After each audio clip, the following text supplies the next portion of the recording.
Vamos ao Evangelho de João, capítulo 14, versículos de 1 a 3.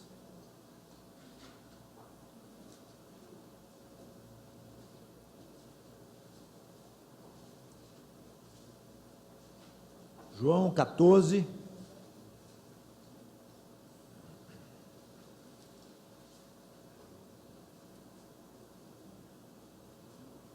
Antes de ler os 3 versículos, deixe-me dizer que todo o capítulo 14 refere-se a palavras que Jesus Cristo falou no cenáculo,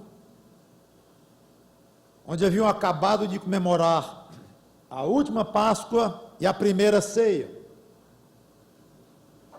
No final do capítulo, lá no versículo 31, ele diz: levantai-vos, vamos-nos daqui, e vão então para o Jardim das Oliveiras, onde lá ele seria traído por Judas e levado para vários julgamentos que culminariam na crucificação dele naquele mesmo dia.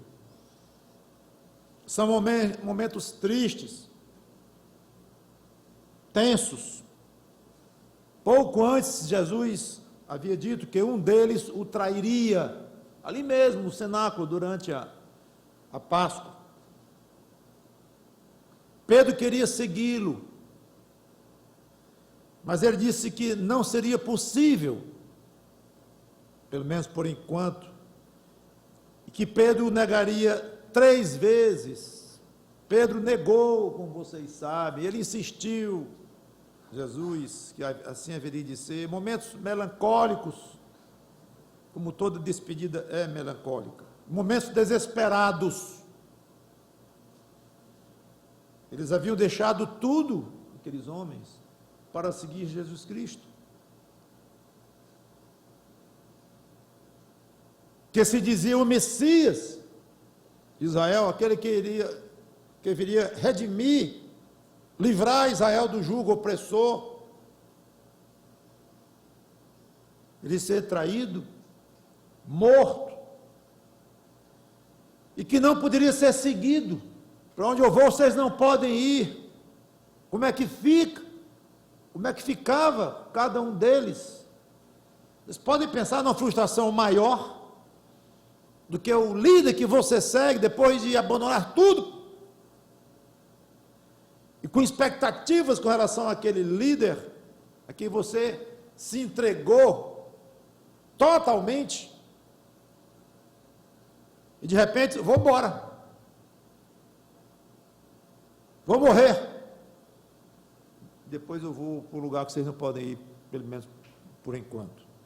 É difícil nós imaginarmos o que se passava na mente, o que se passou na mente daqueles 11 homens. Mas momentos assim são excelentes para conversas sérias, compenetradas, avaliações existenciais. Os corações ficam mais sensíveis, e foi exatamente o que ocorreu. Jesus aproveitou exatamente aqueles momentos angustiantes para falar de assuntos espirituais muito profundos. Nos capítulos 14, 15, 16 e 17, ele faz isto.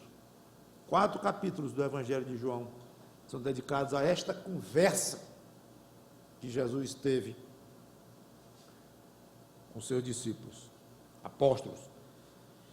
Curiosamente, ele fala, a base do que ele diz é sobre o Pai Celeste e o Espírito Santo, ele próprio, o relacionamento dele com o Pai, do Pai com ele. São ensinos valiosíssimos que nós temos sobre as pessoas da Trindade, da interação entre essas pessoas, entre as 3 pessoas da Trindade. E algo curioso aqui é que o ensino seu sobre o Deus triuno, da forma como Jesus colocou aqui, não é puramente teórico, apenas tratando de informações sobre cada pessoa da Trindade. Mas o tempo todo Jesus envolve os próprios discípulos dele, no caso, os próprios apóstolos em primeiro plano, e todos os seus discípulos. naquilo que ele está dizendo. São verdades preciosíssimas sobre os pensamentos e as ações de Deus para conosco, para com os crentes. E hoje eu começo uma série de pregações sobre esses 4 capítulos, 14, 15, 16 e 17, sobre João, e nós vamos então nos deleitar com ensinos transmitidos pelo próprio Senhor Jesus Cristo em momentos tão angustiantes, mas, repito, extremamente propícios para aqueles homens entenderem, absorverem, porque eles estavam em condições de fazer, de agir desta forma, porque estavam muito quebrantados e estavam abertos para receber isto, pelo menos até certo ponto. Então agora eu quero ler versículos de 1 a 3 de João 14, que diz: não se turbe o vosso coração, credes em Deus, crede também em mim. Na casa de meu pai há muitas moradas, se assim não fora, eu vou-lo teria dito, pois vou preparar-vos lugar. E quando eu for e vos preparar lugar, voltarei e vos receberei para mim mesmo, para que onde eu estou, estejais vós também. Jesus anima com essas palavras os apóstolos, no sentido de não se deixarem entristecer demais, se abater com o coração turbado, o coração arriado, o coração caído. Não façam assim. Não se turbe o vosso coração. Mas como é que ele anima os seus apóstolos? É curioso o método que ele usa. Não é assim: ora, vocês estão tristes? Não fiquem tristes, a vida é bela. Ou, não há motivo para vocês ficarem tristes. Não é assim que ele faz. Eles tinham motivo de sobra para ficarem tristes. O mestre iria ser morto logo depois, um quadro sombrio, terrível. Como é que eles podiam deixar de estarem tristes? Jesus não nega isto, mas ele os anima, convidando-os a olharem para a frente. É o que ele faz ao longo aqui deste capítulo. Hoje eu vou só ficar nos 3 versículos. E ele faz promessas espetaculares, com coisas que ocorreriam com eles no futuro. E aqui uma bela lição que ele nos dá para animarmos irmãos tristes. Não adianta negar a realidade de uma aflição. Você quer que alguém que esteja sofrendo desligue completamente os ouvidos, para quando você falar, os ouvidos e o coração, não vai valer coisa nenhuma o que você vai dizer. Você comece assim: você está triste? Fique não tem motivo para você estar triste, isso não vale nada, isso não quer dizer coisa nenhuma. Não diga isto, pelo menos de uma maneira absoluta assim. Você pode comparar esse sofrimento com outras coisas, mas nunca negando a realidade do sofrimento. Você pisa no pé de uma pessoa, e a pessoa: não está doendo não está doendo. Agora, tudo bem, não precisa dar um escândalo tão grande, não precisa puxar uma faca para me matar porque eu pisei no seu pé, tudo bem, vai passar dentro de pouco tempo, tudo bem, mas dizer não está doendo é uma péssima maneira de aconselhar alguém ou de consolar alguém. Está doendo sim, e é muito. Console alguém olhando para frente e com perspectivas reais. Não adianta você consolar alguém olhando para frente, enrolando, iludindo, como muitos pais fazem, inclusive, isto. Não chore não, depois papai vai passear e vai lhe dar um sorvete. Você não tem a menor intenção de passar comigo naquela hora. Você está saindo para o trabalho. Enrolou a criança. Uma perspectiva espetacular. Tomar um sorvete com o papai. Ótimo, mas falso. Naquela circunstância, você não vai fazer aquilo com a criança. E como os pais fazem isto? De várias maneiras. Então, perspectivas reais. Reais. Sempre que puder, esteja pronto para uma palavra amiga, apontando para as maravilhas que aguardam o crente. Então, Jesus deu motivos reais para que eles não se deixassem entristecer tanto, não levasse esse entristecimento a um ponto de desânimo total, de ficarem abatidos de uma maneira a não poderem fazer mais nada, se deprimirem, como pessoas às vezes se deprimem, que ficam numa rede, ficam numa cama, inertes, sem poderem mal ir ao banheiro, não tem coragem, não tem ânimo interno. Então, o abatimento de uma pessoa pode levar a um ponto grave, inclusive. Então, Jesus tenta frear neles isto, sem negar a realidade. Então, nesses motivos reais, ele dá aqui, ou faz, 4 revelações de origem totalmente sobrenatural, que nenhum mortal poderia imaginar.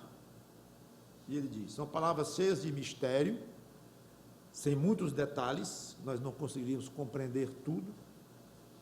Você não vai ensinar, ou não vai esperar que uma criança de 2 anos entenda o funcionamento de uma usina atômica. Mas eu diria que o maior PhD dos PhDs, ele mesmo não entende completamente o funcionamento de uma usina atômica, ele não sabe nem explicar o que é um átomo. Então, era muito distante do que eles poderiam ensinar. Mas é interessante que mesmo assim, que eles poderiam aprender, mas mesmo assim é curioso que ele ensinou. Ele não deixou de ensinar essas coisas, pelo menos. Algumas, sim. Ele disse, eu tinha muita coisa para dizer para vocês, mas vocês não poderiam suportar ainda tudo, vocês não iriam entender. Algumas coisas, de fato, ele reteve, ele não ensinou. Mas essas aqui, que já são por demais profundas para nós entendermos, ele disse. Se ele disse, é porque queria que nós soubéssemos e levássemos em consideração. Primeira coisa, dessas 4 que ele anuncia, todas elas perspectivas que transmitem esperança, ânimo, e por que não dizer, vontade de experimentar. E aí está o segredo do ânimo, você olhando para a coisa futura, jogar no coração do outro uma vontade de testar, experimentar, curtir pessoalmente aquilo espetacular que vai acontecer. Isso ajuda demais com os problemas de hoje. Primeiro, então, a revelação do Senhor Jesus Cristo. Na casa de meu Pai há muitas moradas. No céu, claro, onde Deus habita, numa outra dimensão de existência, dimensão não ligada às coisas físicas, materiais, mas espirituais, pelo menos não física no sentido que nós conhecemos, vai ser de uma outra dimensão. E ele diz lá que há muitas moradas. Pequeno parênteses, uma das coisas mais bonitas e misteriosas da Bíblia, pelo menos a meu ver, é o amor e a união que interligam as pessoas da Trindade. Mesmo que não houvesse nada na criação, mesmo que o Deus triuno nunca tivesse criado uma molécula de coisa alguma, nós não poderíamos dizer que Deus está só. E essa é uma das maravilhas da Trindade, é que há uma interação entre as pessoas da Trindade. São 3 pessoas, só Deus. Não entendemos isto. Não entendemos quando ele diz, eu e o Pai somos um. Mas ao mesmo tempo ele se distingue do Pai e fala de uma comunhão espetacular, gostosíssima que ele tinha com o Pai. Mistério. Mas, fato. Então, há uma interação muito bonita, muito forte, infinitamente forte e bela no seio da Trindade. Deus Pai, Deus Filho, Deus Espírito Santo exercitam muitos dos seus atributos divinos entre eles mesmos. Uma inter-relação de pessoas divinas, dessas três pessoas divinas que formam um só Deus. Isso significa que Deus é absoluta e completamente independente da sua criação e não precisa de nada nem de ninguém para lhe fazer companhia, para lhe fazer feliz, para lhe fazer completo. Nada. Não precisa de coisa nenhuma. Zero. Incrivelmente, nem de você. Que obviamente se julga grande coisa, né? Não precisa de nenhum de nós. Se você não existisse, nem eu, nem a humanidade, nem o mundo, nem Marte, nem Terra, nem Vênus, nem nada, seria absolutamente a mesma coisa para Deus, no sentido de ele ser completo e feliz, alegre, poderoso, totalmente independente. É isso que a teologia chama de transcendência. Ele é transcendente, ele não precisa da sua criação, ele existe, a parte dela se realiza a parte dela. E é imanente no sentido de que ele está muito ligado, interessado e sustenta a criação. Eu não vou explicar agora esses detalhes, mas a transcendência aponta nesse sentido da independência de Deus. Só que, agora estou fechando o parênteses e voltando ao nosso tema, o Deus triuno, na sua infinita sabedoria, quis, decidiu não habitar só. Ele queria criaturas ao seu lado, adorando-o, servindo-o, sim, dando-lhe alegria, certamente. Criou os anjos, criou miríades celestiais, criou o homem feito à imagem e semelhança dele, Deus, que nem os anjos são feitos assim. Por isso é que nós dizemos que o homem é a obra-prima da criação de Deus. Agora parece, aqui eu estou pisando em terreno delicado, que a Bíblia não entra muito nesses detalhes, é que o plano original de Deus, ou a situação original em que Deus planejava para o homem, era Deus vir até a presença do homem, esporadicamente. Nós temos uma pista disso quando Deus vinha conversar com Adão, na viração do dia.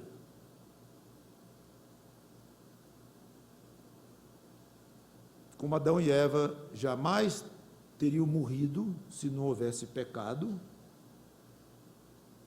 parece que jamais eles teriam acesso ao céu. Deus é que viria a eles. Isso é especulação, apenas para efeito de nos ajudar a imaginarmos essas coisas, entendermos um pouco melhor, inclusive mostrando que a salvação em Cristo é melhor do que o estado pré-pecado de Adão e Eva.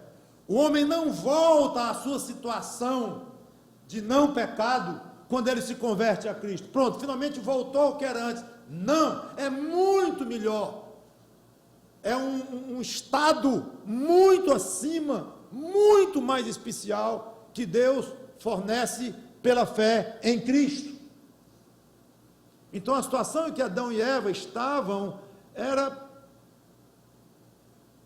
pobre, preto e branco, comparada com a situação em que um pecador que se arrepende e se converte a Cristo se encontra agora, uma situação riquíssima, colorida.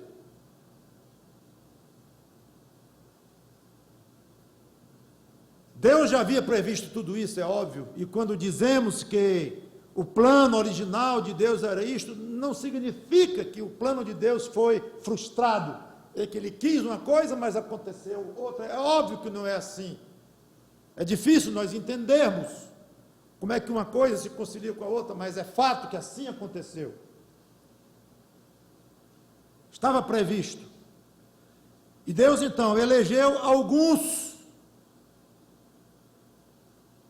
para que fossem religados espiritualmente a Deus, como Adão e Eva eram, mas agora, como falei, num sentido muito mais profundo, agora tornando-se filhos de Deus em Cristo.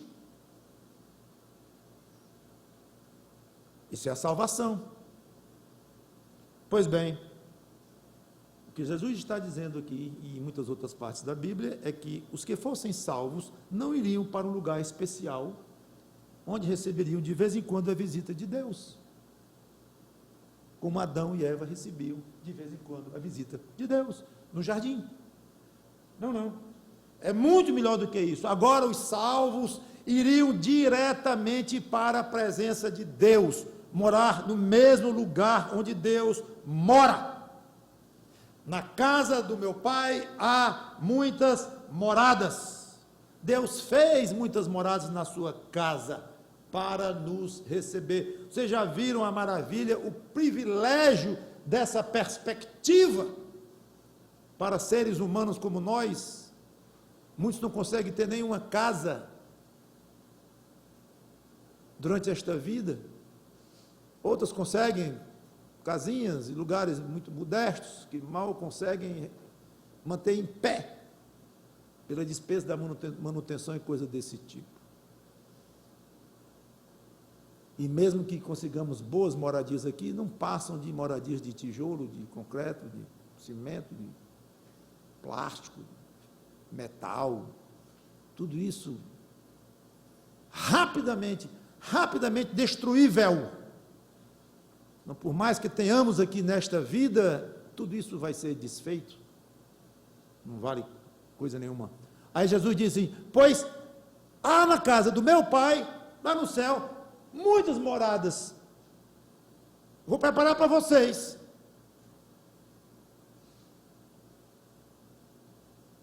Quando nos pomos a pensar nessas coisas, a situação de tristeza dos apóstolos começa a ficar tão pequena, não inexistente, não dizendo que não existia, mas joga uma perspectiva que ensombreia a outra, que humilha a outra.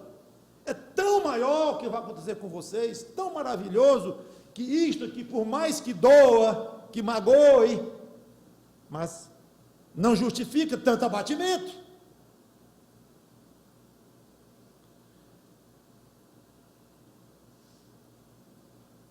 Mas essas coisas Jesus não disse apenas para consolar aqueles apóstolos, aqueles homens, mas para todos nós, discípulos de Cristo, que iríamos um dia aos pés dele pela fé.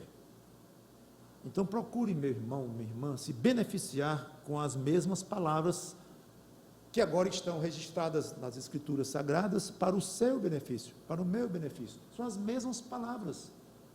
Ah, mas eu não sou Pedro, então eu não sou um destinatário direto das palavras de Cristo, eu não recebi diretamente, isso aqui já é indireto, já é repassado, já é requentado. Não é requentado, a Bíblia não é requentada, embora tenha passagens, inclusive, que não se apliquem mais para a realidade de hoje, culturais, históricos e até mesmo dentro do plano de Deus, para adorarmos a Ele e tudo mais, a lei de Moisés e tudo, mas não há ideia de verdades requentadas, elas são tão novas quanto no dia em que elas foram ensinadas para o homem, são verdades eternas. Então use isso para você. Você está passando por aflição, está passando por momentos difíceis, João 14, de 1 a 3, fora muitas outras, minutinho, eu tenho uma morada no céu. Pensei que o meu salário ia ser aumentado, ele prometeu, meu patrão lá, mas me enganou, não aumentou o meu salário, e era a conta para eu contratar agora uma casinha para eu comprar e ficar pagando no banco. Continuo sem casa aqui, por mais não sei quanto tempo. Aí quer se abater, essa vida não presta mesmo, para que eu trabalho tanto? Então, para! Aí pensa, eu vou ter uma casa no céu, e você vai consolá-lo lembrando ele, e não diga assim, tolice, não tem uma casinha aqui. Não é tolice não, é ruim mesmo. Ele quer ter uma casa, você tem a sua, amor de alegre, você tentou e conseguiu, ele não tentou, ele tentou e não conseguiu, digo. Então não adianta dizer para ele, essa aqui não vale nada não tem uma casinha aqui. Vale, é bom ter, claro, lute por isso, peça a Deus, tudo bem. Mas, meu irmãozinho, comparado com a sua mansão celestial, a melhor casa que você venha ter aqui, um palácio, não vale nada. Isso aqui é passageiro, então você consola com realidades eternas. Pois vou preparar-vos lugar. O que significa isso? Exatamente, não sei. Não sei. Há 2000 anos se discute, os estudiosos, o que ele quis dizer exatamente com esse tal de preparar lugar. O que é isto? Ele está construindo lá, não existe uma casa para mim lá ainda, então, está na metade da construção. O que é? Não está pronta para mim? Não sabemos. Algumas sugestões, uns sugerem purificação do santuário no céu, que é algo um pouco complicado. Essa purificação foi feita com o sangue dele, depois, obviamente, da morte dele, claro, e que ele entrou no céu, entrou no tabernáculo celestial, do qual o de Moisés era um modelo, e ele então salpicou com o sangue dele aquele santuário e purificou o santuário. Alguns acham era isso que estava faltando, era este ato dele de purificar, não sei. Outros sugerem, era a intercessão dele diante do Pai, por cada salvo, até o momento de cada salvo chegar até o céu, até o momento de cada um partir, porque na realidade, enquanto houver um salvo na terra, será necessário Cristo, como advogado, interceder ao Pai, permanecer à direita do Pai, trabalhando em favor desse salvo, com base no trabalho que ele, Cristo, realizou na cruz, que é outro assunto interessantíssimo, tanto quanto misterioso também, mas muito interessante, o trabalho intercessor de Cristo como advogado junto ao Pai. Vai ver que ele se referia, era a isto, a esse trabalho dele, que ele tinha que ser feito. Pode ser. Não sabemos, mas o fato é que vem a terceira revelação espetacular dele. Quando eu for, que foi logo depois, né? E vos preparar lugar, seja lá o que for isto, para nós que ele não explicou, eu vou preparar lugar. Pois bem, quando eu tiver preparado lugar, eu voltarei, e vos receberei para mim mesmo. Agora ficou muito melhor, não precisa nem explicar o que é este preparar lugar, não quero saber não, que eu não vou saber mesmo, ele não explicou, mas não importa, o que importa é que essa preparação terá um fim, como uma obra que está em andamento e que tem recurso para terminar, ela vai ser terminada, pronto, é líquido e certo, como 2 e 2, são 4, vai ter um dia em que Cristo vai dizer, pronto, encerrei a minha tarefa de preparar lugar para vocês, está absolutamente preparado, tudo, vai chegar o dia, aí ele voltará, para receber, para ele próprio, como ele diz. Então, quando chegar na última geração de crentes da igreja, última geração que entrará no céu, e todas as outras já tiverem ido para o céu, então Cristo fará algo absolutamente fantástico. Ele virá buscar todos os daquela geração de uma só vez, e ainda trará os outros com ele para o encontro nos ares. Aqui é uma referência clara do Senhor Jesus Cristo à sua segunda vinda a este mundo. Consta que há mais profecias sobre a segunda vinda dele do que sobre a primeira. Nunca contei, mas é bem conhecido isto. Aliás, um parênteses, para quem não tem fé e fica atrás de segurar ou basear um pouco a sua fé, ajudar um pouco nesse processo, alguns fatos históricos comprovados, e é razoável querer ajudar a fé assim. Deus é que dá a fé finalmente, mas é válido você pesquisar, ir atrás, examinar as Escrituras, embora ali pode ter sido não a ordem, mas um fato consumado, mas seja como for, quer usar um pouco de lógica e de bom senso, pense assim, se a primeira vinda de Cristo, que estava profetizada, aconteceu, a segunda vinda, que é mais profetizada ainda, será que vai acontecer? Será que tem risco de não acontecer? Aí você conclui. Mas, não vou detalhar, a segunda vinda, ela é dividida em duas etapas. E aqui Cristo se refere à primeira etapa, que é o arrebatamento da igreja, depois a tribulação na terra, e no final da tribulação Cristo volta e vai reinar 1000 anos aqui. Esse retorno dele é a segunda parte da segunda vinda dele. Quando ele fala aqui, refere-se, até onde nós podemos compreender, a esta primeira parte que nós conhecemos como arrebatamento. Eu quero ler para vocês uma passagem que Paulo expande um pouco mais sobre o arrebatamento. 1 Tessalonicenses, capítulo 4, versículo 13 a 18, não vou explicar em detalhes, tem uma pregação só sobre isto. 1 Tessalonicenses 4, 13 a 18.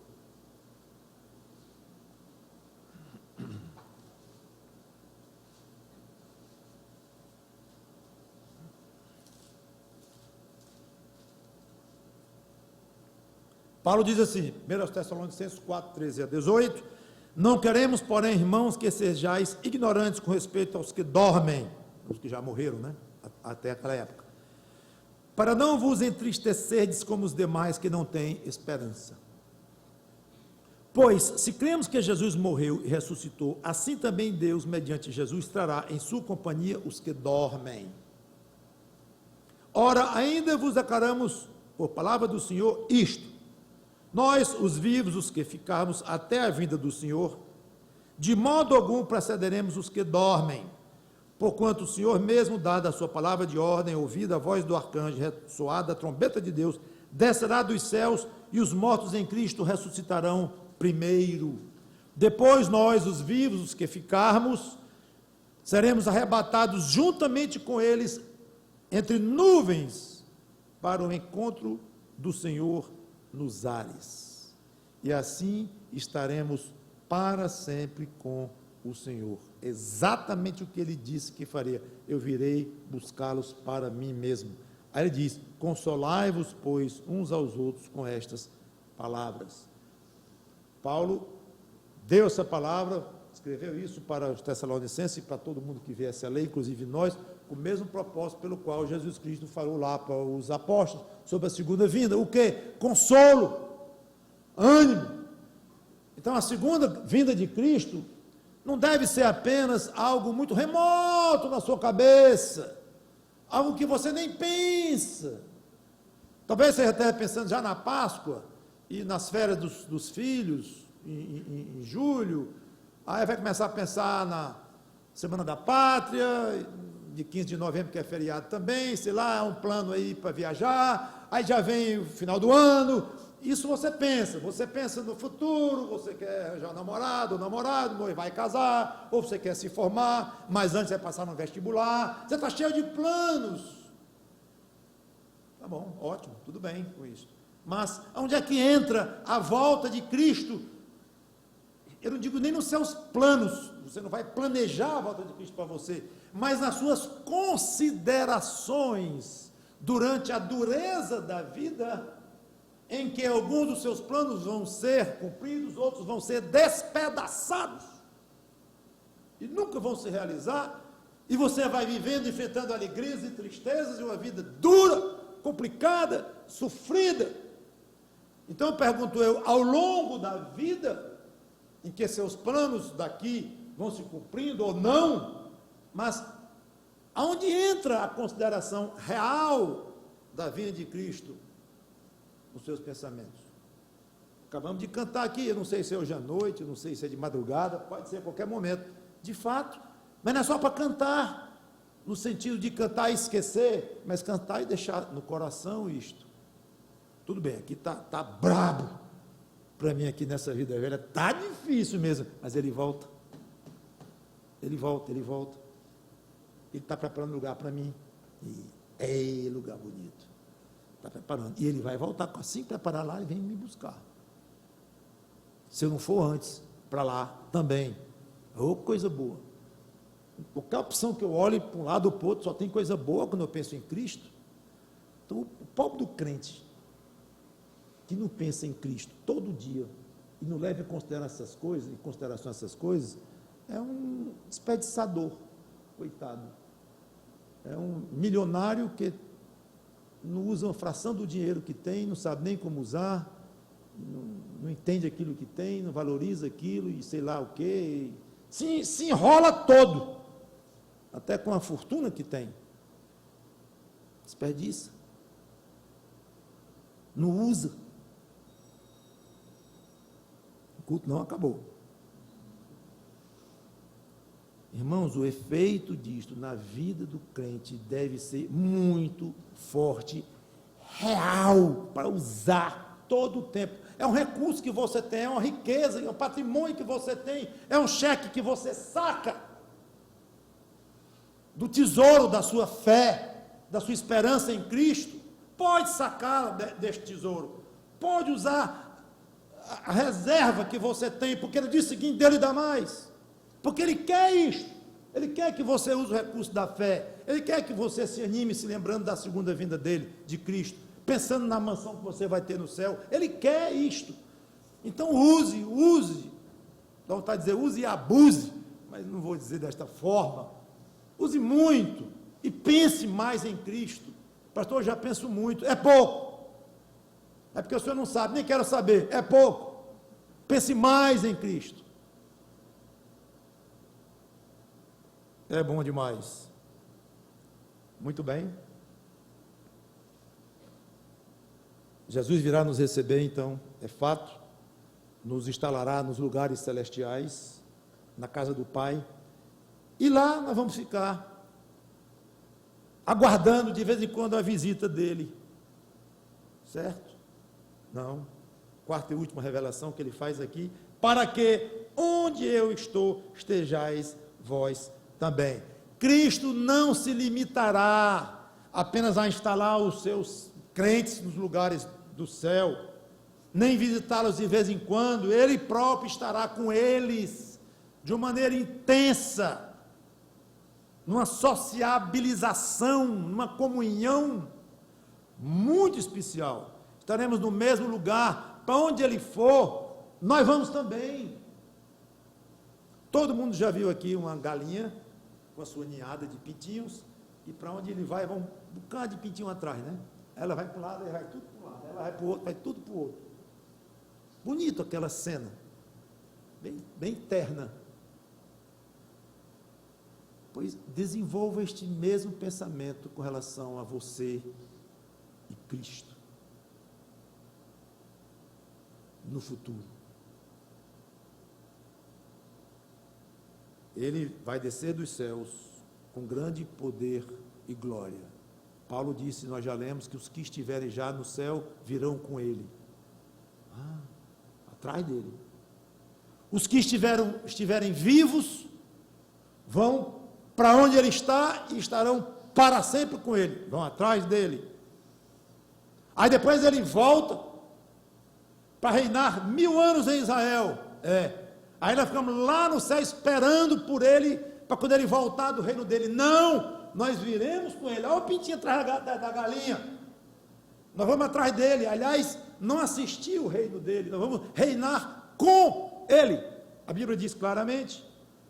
E quando acabar os 1000 anos, aí nós vamos ser deixados para trás. Não, novos céus e nova terra, e lá vamos nós atrás dele de novo, aonde ele estiver. Aliás, ele diz para o Pai, em João 17, ele diz que a vontade dele é que onde ele estiver, aqueles que o Pai deu para ele, estivessem com ele, para ver a glória dele.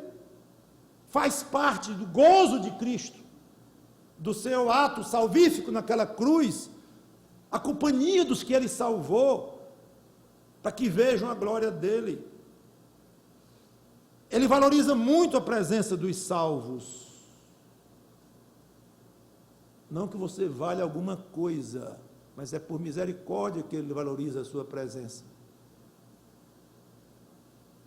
E aqui é um contraste excelente com o mundo que despreza o salvo.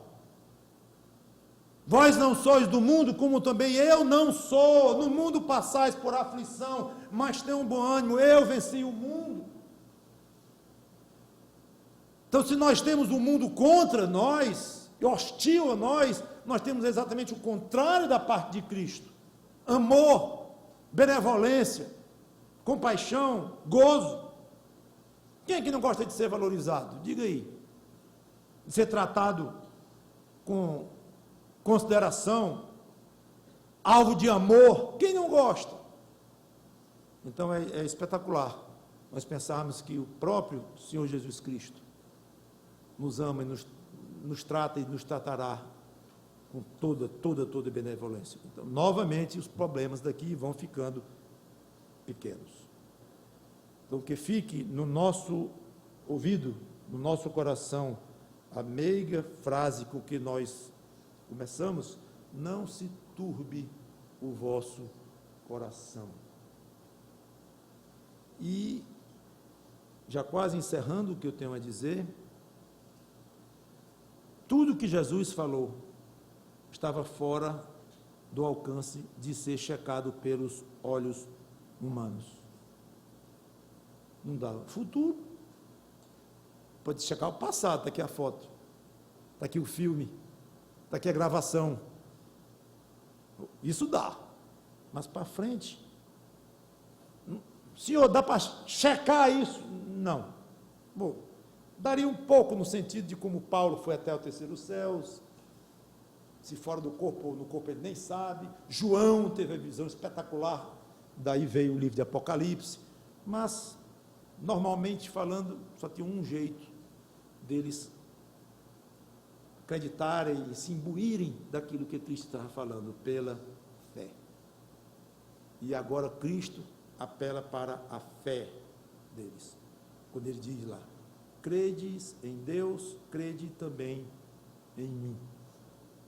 Esta frase é um pouco difícil, porque não sabemos se é imperativo ou se é indicativo, não sabemos se ele está mandando que eles creiam, ou está afirmando que eles creem em Deus, e mandando que crescem nele próprio, ou está afirmando que os criam tanto no Pai como no Filho, ou tem 4 possibilidades aí, e ninguém sabe exatamente o que ele quis dizer. Pessoalmente eu vou dizer o que eu penso. É que ele afirma aqui, não é um imperativo, é uma afirmação do que acontecia. Vocês creem em Deus? Eu sei que vocês creem em Deus, no sentido de que, na realidade, qualquer judeu iria dizer que cria em Deus, praticamente qualquer judeu na época. Hoje, se você perguntar a maioria das pessoas no meio da rua: você crê em Deus? A maioria vai dizer: creio, não todos, mas a maioria vai dizer: creio em Deus. Pode ser o Deus mais estranho do mundo, mas crê em Deus. Mas muito poucos criam em Jesus, tanto que mataram-no. Então aí tinha uma diferença. Judeus que, diante da cruz de Cristo, diziam: eu creio em Deus. Aliás, eu estou fazendo isso para proteger o nome de Deus, que esse camarada aí está dizendo blasfêmias contra Deus. E eu creio tanto em Deus, no Deus de Abraão, que eu estou matando esse falso profeta aqui, esse impostor, porque ele está dizendo coisas que o igualam ao próprio Deus. Matam. Então, pessoas que criam em Deus, mas não criam no Filho. Muito pior do que isso, mataram-no. Então, pois a melhor maneira, ele quer dizer aqui, de alguém checar se crê no verdadeiro Deus da Bíblia, é saber se crê no Filho também. Alguém que diz, eu creio que Deus existe, ótimo. O Deus da Bíblia, ótimo. Mas eu não creio em Jesus Cristo, em tudo aquilo que ele diz.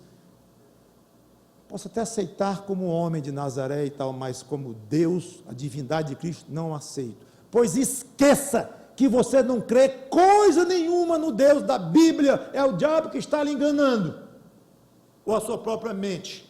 Você não crê em Deus, no Deus único e verdadeiro. Ninguém crê se não estiver absolutamente incluída aí, nesta crença, a pessoa do Senhor Jesus Cristo. Então, na minha maneira de ver, vocês creem em Deus, muito bem, ótimo, mas, para você saber se crê no Deus verdadeiro, vocês têm que crer em mim também. Aí vem o imperativo, inclusive, creiam em mim, e se vocês não crerem em mim, pode esquecer que vocês creem em Deus. Acho que é mais ou menos nesse sentido, minha maneira de interpretar isto. É como se ele dissesse assim, eu estou falando exatamente aqui, estou falando exatamente o que o Pai falaria. Se vocês crerem em mim, com certeza creriam no próprio Deus, se ele descesse dos céus e lhes falasse. Se vocês não crerem em mim, duvidarem de mim, vocês não creriam em Deus. Então ele usa aqui o crede em mim, logo depois de dizer, não se turbe os vossos corações. Ou seja, não há melhor remédio para a angústia, ansiedade, medo do que confiar em Cristo. Crer em Deus e mostrando que essa fé em Deus é verdadeira, crendo também no Senhor Jesus Cristo. Então, além de convidar os apóstolos a terem fé nele, ele empenha a sua palavra pessoal.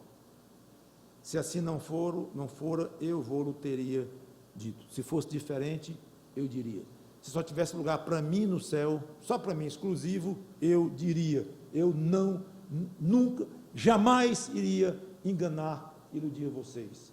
É interessantíssimo ele ter sentido necessidade, ou ter achado apropriado, colocar esta frase, se assim não fora, eu vou teria dito.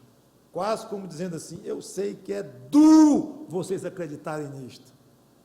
Eu sei que é muito difícil, eu estou dizendo coisas muito misteriosas, muito estranhas para vocês. Mas, gente, se você crê em Deus, crê em mim também. Porque se não fosse assim, eu garanto, de tudo que vocês me conheceram há 3 anos e meio comigo, tudo que vocês viram eu realizar, tudo que vocês ouviram eu falar, eu estou empenhando tudo, toda a minha pessoa, a minha palavra, a minha honra, a minha veracidade, minha fidelidade, estou empenhando tudo nisto. Se não fosse assim, eu teria dito. Não estou aqui para enrolar vocês. Muito bonito isto. E esta frase pode ecoar nos nossos ouvidos ao longo também de situações aflitivas em que parece estar tudo perturbado, tudo diferente do que você pensava, que Deus não parece ser bom com você, pode ser com os outros, com você não é, ou pode se lembrar dos outros, mas não se lembra de você, e dá tudo errado com você. Para. Se assim não fosse, Cristo teria me dito. Ele disse que é como está na Bíblia, então eu vou me agarrar nisso. Existem histórias belíssimas de pessoas que se agarraram com muita tenacidade a este fato. Ele disse, então é. Eu não quero entender, eu não quero ver, eu só vou me agarrar aqui na confiança em Deus. E é o que nos ajuda, é isso mesmo. Meu amigo, minha amiga, só tem uma maneira de você acreditar em tudo que a Bíblia diz, é pela fé. Fé num Deus verdadeiro, que não pode mentir, fiel, Se você não consegue crer nele, infelizmente nós não temos condições de dizer: não se turbe o seu coração. Nós estaremos fazendo o que Cristo disse que jamais iria fazer: iludir. Então, você dizer para uma pessoa que não tem fé em Cristo, você dizer: não se turbe o vosso coração, é o pior mal que você pode fazer a alguém assim. Por quê? Porque a situação de alguém assim é para turbar, e muito, o coração do mais insensível, mais duro dos homens, é para turbar, sim, não como malvadeza, não como uma afronta, nunca isto, mas com uma misericórdia de Deus. Meu amigo, tenha cuidado. Você anda triste? Tem todo motivo. Anda deprimido? Você tem todo motivo. Você tem Cristo no coração, você tem fé em Cristo, vai para o céu. Não sei, eu sou cristão. Meu amigo, você tem Cristo? Você tem certeza da sua salvação em Cristo? Não, isso aí não. Então cuide, porque realmente esse seu sentimento de desânimo, de preocupação, de angústia, tem todo o sentido. Porque se você for partir desta terra sem a condição de salvação em Cristo, realmente não tem solução para você. Isso é pregar o evangelho, gente. Não é só Jesus te ama, sorria. Nunca entendi o que quer dizer isso. Sorria, Jesus te ama, e tu vai para o inferno. Sorria, agora sorri. Vai ficar nisso, sorrindo que Jesus te ama, sorrindo que Jesus te ama, e ele dizendo, o próprio Jesus dizendo: eu venho buscar os meus, crede em mim. Se não creram em mim, não vão para a casa do meu Pai, não tem lugar para eles lá. Então vai sorrir para quê? E por quê? Só um louco sorri da própria desgraça.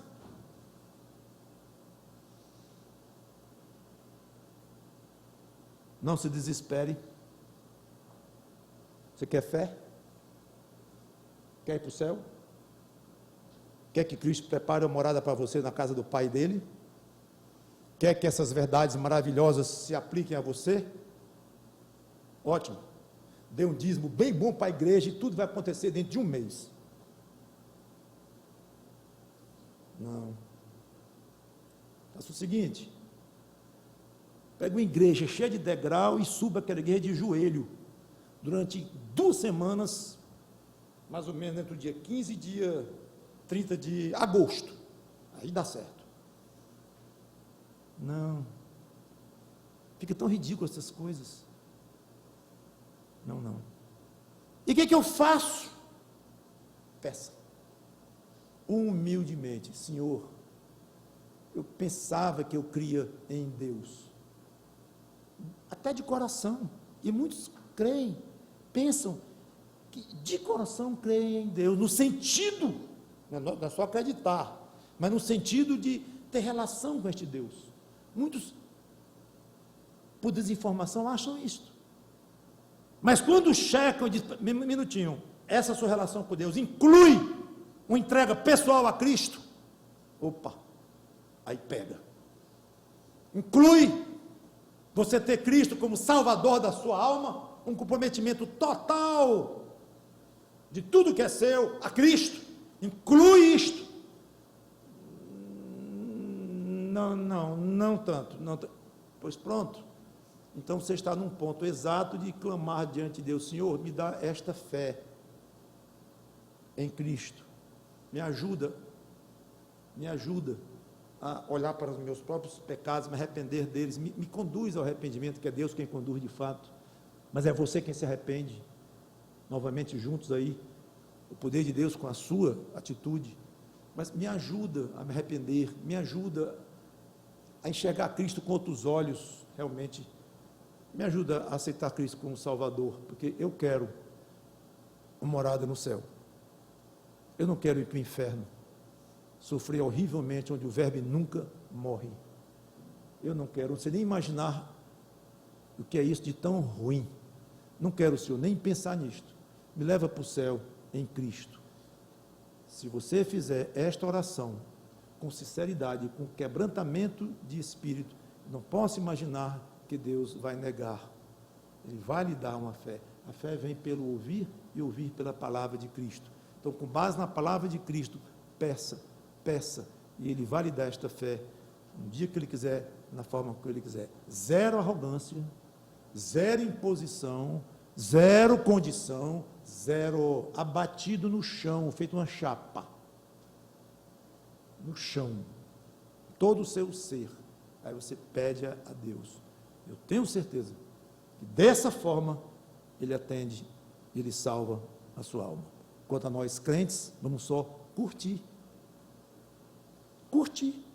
a nossa condição de moradores celestiais.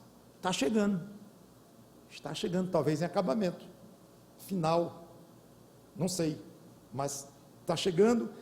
E que construtor nós temos? O próprio Senhor Jesus Cristo, preparando lugar para nós. Com todas as dificuldades, todas as lágrimas, todas as tristezas, Ele nos quer curtindo, com expectativa, esses dias maravilhosos. Vamos orar.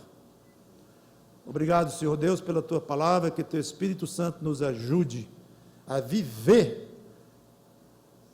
com ânimo essas palavras espetaculares, maravilhosas do Senhor Jesus Cristo. Em nome dEle nós te pedimos e te agradecemos pelo efeito do que foi dito aqui. Amém.